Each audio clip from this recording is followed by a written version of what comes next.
எல்லோருக்கும் இன்ஃபோவெல்த் 360 அன்பான வணக்கம். இன்று சித்திரை திருநாள். அனைவருக்கும் எனது அன்பான தமிழ் புத்தாண்டு வாழ்த்துக்கள். ரொம்ப நாளாக நான் வீடியோ போடலை, சில கன்ஸ்டன்ஸ் இருந்துச்சு, அதனால் போடலை. இனிமேல் அட்லீஸ்ட்டு போடுவேன். இது வரைக்கும் ஆதரவு கொடுத்த நீங்கள் இனிமேலும் நீங்கள் எனக்கு ஆதரவு கொடுக்கணும். இன்றைக்கி நம்ம என்ன பார்க்குறோன்னா, ஹீட் ஸ்ட்ரோக்கு. இப்போ ரொம்ப மதுரை அங்கெல்லாம் நிறைய பேர் ஹீட் ஸ்ட்ரோக்கில் ரொம்ப பாதிக்கப்படுறாங்கன்னு கேள்விப்பட்டேன். உடனே இதை பற்றி ஒரு வீடியோ போடலாம் அப்படின்னு சொல்லி போட்டிருக்கிறேன். இதனால் இதை பார்த்து பயன்பெறுங்க. கூடவே நம்ம வீடியோவை லைக் பண்ணி, ஷேர் பண்ணி, சப்ஸ்கிரைப் பண்ணுங்கள் உங்களுக்கு பிடிச்சிருந்தா. I am doctor V Mangammal Rani. வாங்க வீடியோக்குள்ளே போகலாம். இந்த ஹீட் ஸ்ட்ரோக் என்பது மிகவும் ஆபத்தான நிலையாகும். காரணம், நம்முடைய உடல் சூடு 38 டிகிரி சென்டிகிரேட் அல்லது 98 டிகிரி ஃபாரன்ஹீட் நார்மலாக இருக்கணும். ஆனால் சூரிய வெப்பம் இப்போ இந்த ஏப்ரல் மேலாம் இருக்கும்போது 40 டிகிரி செல்சியஸ்க்கு மேலே போகும்போது, அதாவது 104 100க்கு மேலே 104 இது மாதிரி போகும்போது உடலில் நம்மளுடைய குளிர்ச்சாகக்கூடிய தன்மை, ஒருவேளை தண்ணி குடித்தோம்னா ஒருவேளை நல்லா குளிர்ச்சாயிடும். அந்த மாதிரி குளிர்ச்சாகக்கூடிய தன்மை கம்மியாகும்போது அது நம்ம உடல் வெப்பநிலையையும் கூடுதலாக்குகிறது. ஸோ நான் முன்னாடி சொன்ன மாதிரி தான், ஒருவேளை நம்ம உடல் சூடு 40க்கு மேலேயோ அல்லது 144க்கு மேலேயும் போகும்போது மனிதனை இது கடுமையாக பாதிக்கிறது. இதற்கு சன் ஸ்ட்ரோக் இல்லைனா ஹீட் ஸ்ட்ரோக் அல்லது ஹைப்பர் தெர்மா என்று அழைப்பர். ஒருவேளை உடல் வெப்பநிலை விரைவாக உயர்ந்து அதே நேரம் குளிர்ச்சியடையாமல் இருக்கும் பொழுது ஹீட் ஸ்ட்ரோக் ஏற்படுகிறது. வாருங்கள் விரிவாக பார்க்கலாம். ஹீட் ஸ்ட்ரோக் உள்ளவங்க சைன்ஸ் அண்ட் சிம்டம் என்னன்னா, ஜுரம் இருக்கும். இப்போ நம்மளுக்கு சளி வேறு ஏதாவது வியாதி இருந்தால் ஜுரம் இருக்கும். வியாதியாக இல்லாமல் வெளியே போயிட்டு வந்தாங்க, ஜுரம் 40 டிகிரி சென்டிகிரேட், அதாவது 104 டிகிரி ஃபாரன்ஹீட்டு இருக்குது. ஆனால் வேர்வை இல்லை, அந்த தோலெல்லாம் சிவந்து போய் இருக்குது. அதை நம்ம பார்க்கணும். நெக்ஸ்ட்டு ரொம்ப டயர்டாக மயால்ஜம் மசில்லாம், அந்த சதையெல்லாம் ரொம்ப வெளன்னு இருக்கும். இந்த கொரோனாக்கு இருக்கும் பாருங்கள், அந்த மாதிரி வெளப்பாக இருக்கும். அடுத்து ஏன்னா ரேப்டோ மயோலைசிஸ், அதெல்லாம் அது கரைய ஆரம்பிக்க மசில் அந்த அதனால் அது ஒரு காம்ப்ளிகேஷனாக கிட்னியில் போய் வரும்.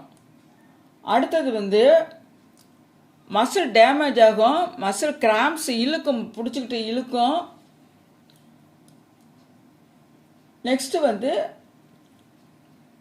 ஃபிட்ஸு, மண்டையில் ஃபிட்ஸ் வரும், அன்கான்சியஸாக கூட போவாங்க, பயங்கர டெட் டயர்டாக இருப்பாங்க, மயக்கமாக இருப்பாங்க.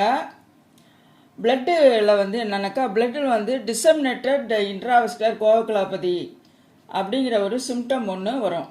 ஸோ ஒரு இதுலேயும் இந்த சிம்டம்ஸ் வர ஆரம்பிக்கும். பொதுவாக இது யாருக்கெல்லாம் வரும்னு பார்த்தாக்கா, யாராவது வல்னரபிளாக ரொம்ப இருப்பாங்க, ஓல்டேஜ், வெளியே நின்றுட்டு இருக்கிறாங்க, வெளியே ரோட்டில் வெயில் நேரத்தில் வெளியே போயிட்டு இருக்கிறவங்க, சின்ன குழந்தைங்க பார்த்தீங்கன்னா எப்போவுமே அவங்களுக்கு வெயிலும் தெரியாது மழையும் தெரியாது, வெளியே விட்டால் அது பாட்டு விளையாண்டுட்டு இருக்க வெயிலையும். ஸோ அவங்களும் கொஞ்சம் வல்னரபிளாக இருப்பாங்க. அதை தவிர அந்த வெயிலில் இந்த மாதிரி எக்ஸசைஸ் பண்ணுறது, அதாவது எக்ஸசைஸ் பண்ணுறது, தண்ணி எக்ஸசைஸ் பண்ணும்போது நிறைய தண்ணி குடிக்காமல் இருக்கிறது. தண்ணின்னா வெறும் தண்ணி குடிக்கிறத விட ஒரு இளநீ, அது மாதிரி ஏன்னா இளநீரில் எலக்ட்ரோலைட் இருக்கும். ஸோ ஃபாஸ்டிங் இருந்தாலும் எதாக இருந்தாலும் நம்மளுக்கு சரியாயிடும். இப்போ சுடு தண்ணி இருக்குது கொதிக்க, அதை நம்ம குடிக்க முடியாது, ஆனால் அதில் பச்சை தண்ணி ஊற்றி குடித்தா கரெக்டாக இருக்கும். அந்த மாதிரி நம்ம விழா வைக்கிற மாதிரி தான் நம்ம இந்த தண்ணியை குடிக்கிறது. ஸோ தண்ணி அப்பப்போ குடிச்சிக்கிறது. அதுவும் இல்லாமல் இந்த கன்ஸ்ட்ரக்ஷன் ஒர்க்கரு, மேலே வீட்டு கூரை மேலே நின்று வேலை செய்கிறவங்க, அவங்களுக்கெல்லாம் அவங்களுக்கெல்லாம் இந்த ஹீட் ஸ்ட்ரோக் ஃப்ரீக்வெண்ட்டாக ஏற்படுது. ஸோ வெயில் நேரத்தில் வெளியே போகாமல் இருக்கிறது, இது மாதிரி பண்ணாமல் இருக்கிறது நல்லது. சரி, இப்போ இவங்களுக்கு என்ன ட்ரீட்மெண்ட் கொடுக்கணும் அப்படின்னா, எப்போவுமே ஒரு சில வியாதிகளுக்கு சடனாக வர்ற வியாதிக்கு ஃபஸ்ட் எய்டு தான் வெரி இம்பார்ட்டண்ட்டாக இருக்கணும். அந்த ஃபஸ்ட் எய்டை கொடுத்துட்டு அவங்க பொழைச்சிக்குவாங்க, முக்கால்வாசி பொழைச்சிடுவாங்க.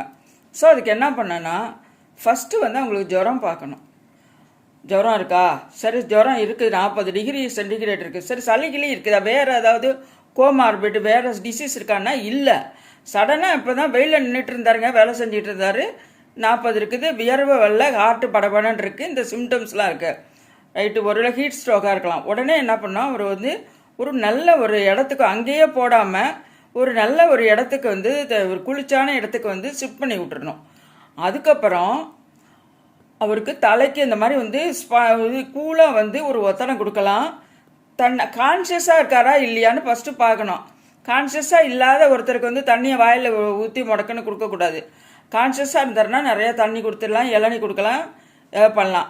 கான்ஷியஸாக இல்லை அப்படின்னா அவரை படுக்க போட்டுட்டு இந்த படத்தில் இருக்கிற மாதிரி அக்கில், கழுத்து, அந்த கீழே அந்த இது டவுசர் கிட்டலாம் இருக்க பாருங்க, அங்கெல்லாம் என்னென்னா நிறைய ரத்த குழாய்கள், பெரிய ரத்த குழாய்கள் போகும்.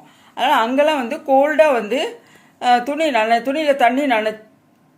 தண்ணியில் துணி நனைச்சி அதில் வந்து நல்லா ஜில்லுன்னு நம்ம போட்டு விடலாம். ஃபேனை போட்டு விடலாம், தெளிக்கலாம். தண்ணியை வந்து அவங்களுக்கு வந்து தெளித்து விடலாம். அப்படி தெளிக்கும் போது என்ன பண்ணோம், கன்வெக்ஷன் அது மாதிரி அதாவது ஹீட்டு வந்து இது பண்ணும் இல்லையா, அது மாதிரி கன்வெக்ஷன் ரேடியேஷனில் அவங்க வந்து அவங்களுடைய வெப்பநிலை வந்து கம்மியாகும். ஒருவேளை அவங்க மயக்கம் என்ன தெரியல அப்படின்னுங்கும்போது முக்கியமாக இந்த வெயில் நேரத்தில் வெளியே போக வேண்டாம். வெளியே போகும்போது கொடை பிடிச்சிட்டு போகலாம். தண்ணி நிறையா குடிக்க மறந்துடக்கூடாது. இந்த மாதிரி ஒரு சில இது பண்ணும்போது நம்ம ஹீட் ஸ்ட்ரோக்கு வந்து தடுத்துடலாம். இது தவிர ஆல்கஹால் குடிக்க வேண்டாம். சில்க்கு இது மாதிரி ட்ரெஸ்லாம் போடாமல் காட்டன் ட்ரெஸ்ஸை வந்து போடணும். வெளியே அவுட்டோர் ஆக்டிவிட்டீஸும் இது கம்மி பண்ணிடணும். தண்ணி நிறையா குடிக்கணும், சொன்னது தான். ப்ரொடெக்ஷன் வந்து நிறையா கண்ணாடி அது மாதிரி ஏதாவது போட்டுக்கலாம். கொடை சொன்னாலாம் அது மாதிரி கொடை பிடிச்சிக்கலாம். இதுதான் வந்து நம்ம வந்து ஹீட் ஸ்ட்ரோக்லேருந்து தப்பிக்க வழி. Call for help 108. 108க்கு கால் ஃபார் ஹெல்ப் ஃபோன் பண்ணிவிட்டு நீங்கள் ஃபஸ்ட் எய்டு வந்து அன்கான்ஷியஸாக இருக்கிற பட்சத்தில் வந்து அந்த மாதிரி அவங்களுக்கு வந்து சிபிஆர், அதாவது நெஞ்சை அமுக்கி விடுறது, மூச்சு நின்று போகுதுன்னு, எப்போ அந்த வேன் வர்ற வரைக்கும் வாய் வழியாக தண்ணி கொடுக்கக்கூடாது. அவங்க ஆஸ்பத்திரியில் வந்து அவங்க வந்து ஜில்லுன்னு ஐவி கொடுப்பாங்க, இல்லைன்னா நிறையா வந்து ஐவி டெக்ஸ்ட்ரோஸ் 5% வந்து ஐசோட்டோனிக் சலைன் வந்து கொடுப்பாங்க. 1 or 2 days தான், அது ஒரு பெரிய காம்ப்ளிகேஷன் இல்லை. 1 or 2 days அவங்க வந்து டிஸ்சார்ஜ் ஆகி வந்துடுவாங்க. என்ன நேயர்களே, இந்த வீடியோ உங்களுக்கு பிடிச்சிருக்குன்னு நினைக்கிறேன். அதில் முக்கியமாக என்ன பார்க்கணுன்னாக்கா காம்ப்ளிகேஷன் பார்க்கணும். இந்த காம்ப்ளிகேஷன் என்னன்னா ரெப்டோமயோலைசிஸ்ன்னு சொல்லுவாங்க. அந்த ரெப்டோ மசில்லாம் வந்து அப்படியே லைசிஸாக அப்படியே இதாகிடுங்க ஹீட்டில். அது வந்து கிட்னியில் போய் அந்த நெஃப்ரானில் வந்து அடைச்சிக்கும். மூளையில் வந்து அது வந்து பாதிச்சிச்சுன்னு வச்சுக்கோங்க. ஹீட் ரெகுலேஷன் சென்டர் இருக்கும் மூளையில். அது ஒருவேளை வந்து தண்ணி இல்லாமல் அது ரெகுலேட் பண்ண முடியாது. ஸோ தண்ணி இல்லாமல் இருக்கும்போது அது உங்களுக்கு ஃபிட்ஸு கூட வரும் பாருங்க. இந்த மாதிரி வந்து ஃபிட்ஸு வரும். ஸோ அதுக்குள்ளேயே வந்து சேஃப்டி வந்து நம்ம பார்க்கணும். ஏன்னா இது வந்து ரோட்டில் தான் நிகழ வேண்டியது. முதலது தான். நம்ம ஃபோன் பண்ணிட்டோம், ஆல்ரெடி ஆம்புலன்ஸுக்கு ஃபோன் பண்ணிட்டோம். இந்த ரெப்டோமயோலைசிஸ் வரும்போது இந்த கிட்னியில் இந்த சின்ன இது யூரின் வடிகட்டுற இடம் இருக்குது பாருங்கள். இந்த இடத்துல என்ன பண்ணும், அந்த இது வந்து அடைச்சிக்கும். அப்போ அவர் வந்து கிட்னி ஃபெயிலியரை, அக்யூட் கிட்னி ஃபெயிலியர் வர ஒரு சான்ஸ் இருக்குது. இதை அப்படியே விட்டுட்டோம்னாக்கா அப்படியே ரோட்டில் அப்படியே வந்து டெத்து கூட சில சமயம் வந்து ஏற்படுது. ஏன்னா இப்போ வந்து ஹீட் ரொம்ப ஜாஸ்தி இருக்குது பார்த்தீங்களா. அதனால தான் இந்த வீடியோவை நான் வந்து போட்டேன். உங்களுக்கு இந்த வீடியோ பிடிச்சிருக்குன்னு நினைக்கிறேன். பிடிச்சிருந்தா லைக் பண்ணி ஷேர் பண்ணி பயன்பெறுங்க. நன்றி, வணக்கம்.